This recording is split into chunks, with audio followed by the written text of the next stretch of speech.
ચાલો આજે આપણે ગણગૌર તહેવારની ટૂંકમાં વાત કરીએ. આ મુખ્યત્વે રાજસ્થાન અને ગુજરાત જેવા રાજ્યોમાં મહિલાઓ દ્વારા ઉજવાતો એક ખૂબ જ જીવંત તહેવાર છે, ખબર છે?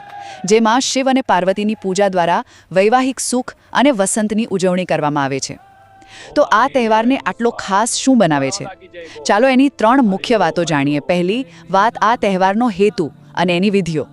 તો જુઓ, પરિણીત સ્ત્રીઓ આ વ્રત એમના પતિના લાંબા આયુષ્ય માટે રાખે છે, જ્યારે કુમારી કન્યાઓ સારો વર મળે એ માટે પ્રાર્થના કરે છે.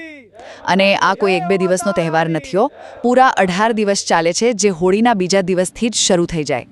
આમાં માટીના ઈસર એટલે કે શિવજી અને ગૌરી એટલે કે પાર્વતીજીની મૂર્તિઓ બનાવીને એમની પૂજા કરવામાં આવે છે.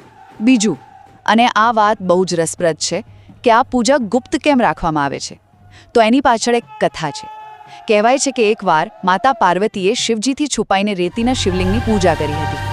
જ્યારે આ વાત બહાર આવી ત્યારે નારદ મુનિએ કહ્યું કે ગુપ્ત રીતે કરેલી પૂજાનું ફળ વધુ મળે છે.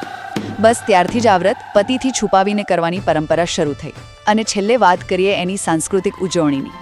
જયપુર અને ઉદયપુર જેવા શહેરોમાં તો આ તહેવારનો માહોલ જોવા જેવો હોય છે. પાલખીઓ, લોકસંગીત અને નૃત્ય સાથે ભવ્ય શોભાયાત્રાઓ નીકળે છે. આ તહેવાર સાથે ઘેવર જેવી ખાસ મીઠાઈઓ પણ જોડાયેલી છે.